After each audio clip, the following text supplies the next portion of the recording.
judiciales, es decir, los sumarísimos de urgencia que se ponen en vigor al comienzo de la Guerra Civil. Habremos consultado, es decir, no solamente yo y mi equipo de gente, pues aproximadamente entre las provincias de Almería, Granada, Málaga, Jaén, pues unos 70.000. Yo directamente pasaré de los 20.000.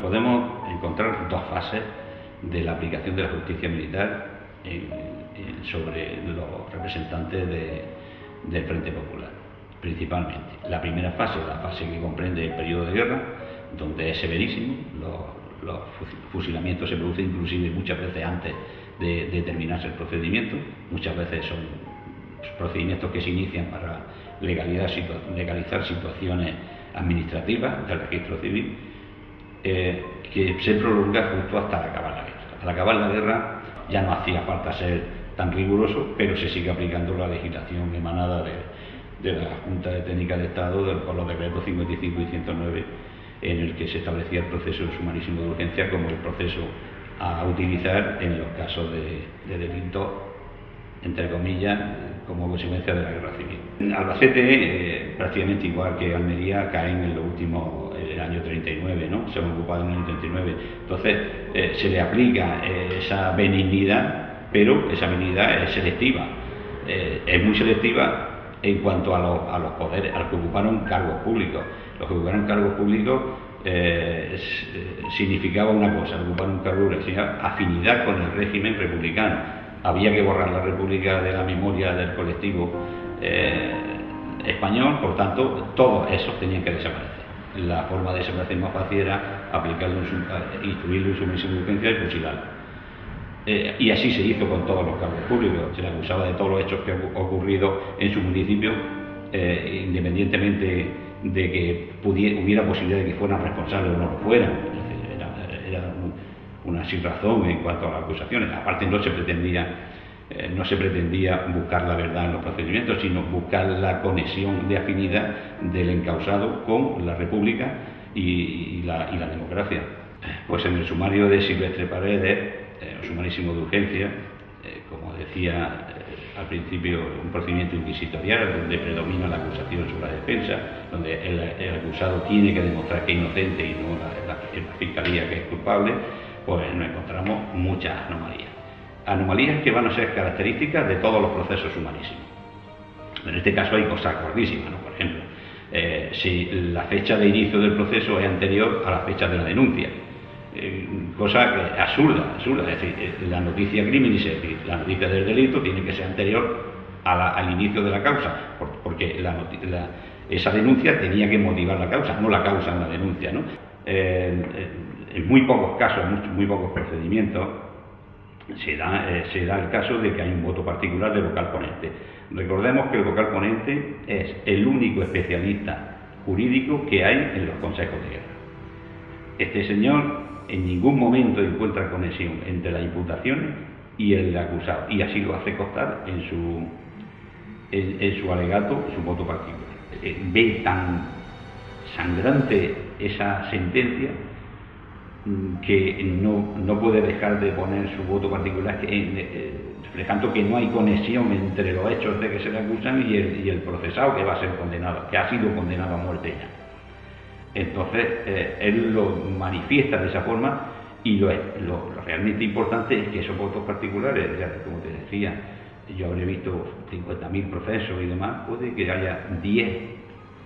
Es decir, por eso es mucho más importante. Y es más, abundando más en la importancia de esto, es decir, en esos 10 que yo habré visto, 8 se limitan a unas líneas. No estoy de acuerdo porque tal, unas líneas. Sin embargo, en este se extiende casi a los folios. Es decir, este hombre lo vio bastante injusta esa sentencia como para extenderse y razonar jurídicamente por qué su voto particular. Otra cosa que es aberrante en cuanto a la celebración de un proceso judicial es que no haya testigos de descargo. Sean como sean, el proceso judicial tiene que tener unos testigos de cargo, que son los denunciantes, y unos testigos propuestos por la defensa, que son los testigos de descargo. En este caso no hay ningún testigo de descargo, es decir, no se le da la posibilidad de que pueda defenderse. Otro caso también es que no existe auto de procesamiento en la causa, ¿no?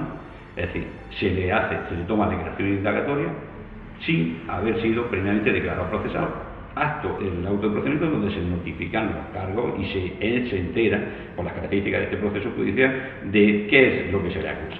En realidad no se le acusaba de nada, como decía el vocal ponente, ¿no?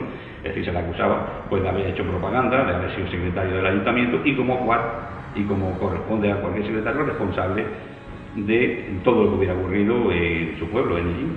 Es decir, algo totalmente absurdo también, ¿no? Como es un absurdo todo el proceso. Otra característica es que el proceso dura unos pocos días, desde que se inicia hasta que se termina, pero se le condena a muerte y se le ejecuta. Es decir, en este caso tenemos un proceso que dura aproximadamente un mes. Aproximadamente eso no llega a los 40 días, un mes, desde que se le inicia el proceso y hasta que se le fusila, con lo cual la indefensión queda más patente todavía. Y así, estas son las características peculiares de este proceso, donde lo más destacado es la acción del vocal ponente con su voto particular, en el que dice que no está de acuerdo con la sentencia emitida por el Consejo de Guerra, que está compuesto por militares todos, está compuesto por un oficial jefe, un teniente coronel o comandante o coronel, el vocal ponente, el único jurídico militar que existe, 3 capitanes del ejército, un fiscal jurídico militar que acusa y un defensor que es un teniente que él mismo no le hace ni caso porque él sabía más de legislación que el otro no era experto en leyes, sino uno que le había correspondido por turno. Él mismo dice que se me designe, en una de las páginas se designe el que toque por turno, es decir, sabía que ninguno valía, es decir, era un oficial normalmente con categoría de alférez, en el que por turno lo sacaban y le decían tú a defender a este, pero si no sabía nada de leyes, difícilmente podía defenderlo bien. Y encima, con un tribunal amañado, el reo se encuentra indefenso totalmente ante la aplicación de una jurisdicción que no pretende saber si es culpable o no, sino pretende justificar su fusilamiento o justificar una sentencia. A Silvestre Paredes, como a todo aquel que había tenido una preparación y si se había decantado su ideología, su forma de pensar por el pueblo, por la defensa, por la situación inhumana en que estaba viviendo una gran mayoría del pueblo, con pequeños sueldos, carencias de todo, absolutamente de todo. Hubo dos actitudes. Los que estaban posicionados económicamente bien, pues unos se decantaban por ser conservadores, les venía bien, y otros se decantaban por un sentimiento de protección al pueblo. Esto fue tomado por la dictadura como un agravante en el sentido de que, teniendo preparación, ¿cómo es posible que se alinearan con el Estado llano, el pueblo, en defensa de sus derechos? Es decir, era un agravante porque no podían ser manipulados porque ellos tenían cultura. Este agravante se manifestaba en las sentencias por lo rigurosas que son, y en casi todos los casos el tener una preparación especial, la mayoría eran abogados, la mayoría médicos, pues terminó con una condena a muerte, es decir, era irrecuperable para la causa nacional, como decía, y por tanto tenía que desaparecer. Resumiendo, el tener una preparación significaba una mayor responsabilidad y por tanto una mayor condena. Le dice al juez que el indagado se considera un demócrata y que cree que el mundo económico ha evolucionado de tal manera que hubiera sido conveniente la contemporización de ciertos principios de la escuela socialista, encaminados a humanizar las luchas entre el capitalismo y el socialismo y las diversas clases sociales. Es decir, esto denota de que él ve claro que tiene poca salida y quiere dejar claro su postura, su posicionamiento ante una sociedad de clase, una sociedad donde el capital domina por encima de todo. Él quiere que se quede su forma de pensar por encima de los delitos que dice que ha cometido, ¿no? Es decir, es un demócrata convencido, y ante la posibilidad de morir sin haber dejado, lo dice casi, como digo, casi en clave para que no lo censurasen, el mismo que estaba tomando nota en la declaración indagatoria, pues lo hace mayor, lo quitan, ni siquiera lo pone, pues lo dice así y coló, y por eso ha llegado hasta nosotros. Es una posición valiente, pero desesperada. En cuanto al bulo del indulto, ¿no? En el caso de Silvestre Paredes, como en otros muchos casos, como el Peleche de Pechina, como el Clemente Vilar de Garrucha, en todos sitios resulta que una vez fusilado, a los pocos días llega el indulto. Teóricamente nadie ha visto ese indulto. De hecho, los procesos no constan en ninguno de esos procesos que yo estoy hablando. Ese bulo del indulto posterior no se puede constatar como un documento. Pero se repite mucho. Cuando algo se repite mucho, yo lo pongo en duda ya. Cuando se repite mucho y no se aparece el documento, lo pongo en duda. ¿Por qué? Porque los que habían acusado a este señor y le había llevado a la muerte eran vecinos del resto de los vecinos de su pueblo, de su localidad. ¿De qué forma podían salvar su imagen o por lo menos intentar salvarla? Decir que aunque lo habían acusado, posteriormente había tratado de influir para que le dieran indulto, que lo habían conseguido pero no habían llegado a tiempo. De esa forma trataban de justificar o de hacer más leve su responsabilidad en el caso del procesamiento y muerte de muchos de estos señores.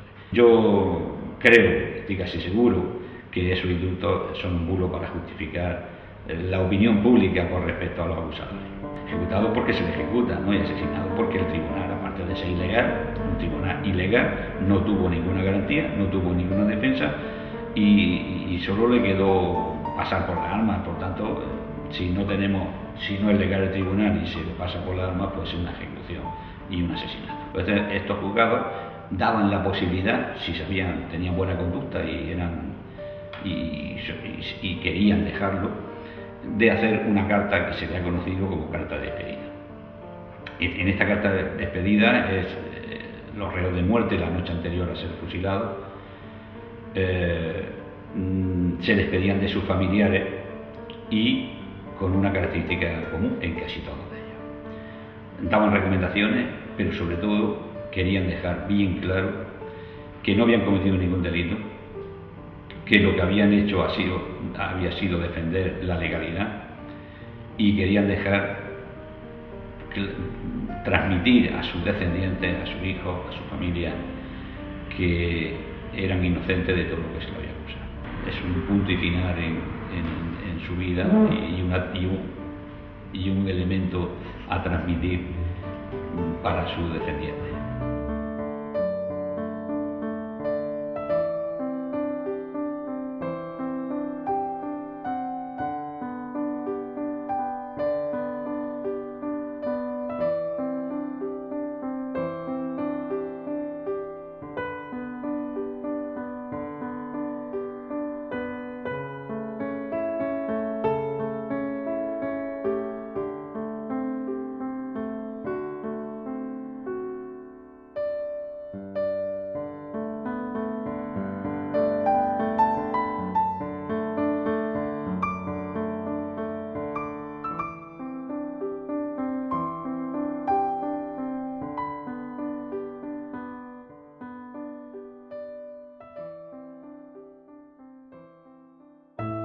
Hubo muchísima gente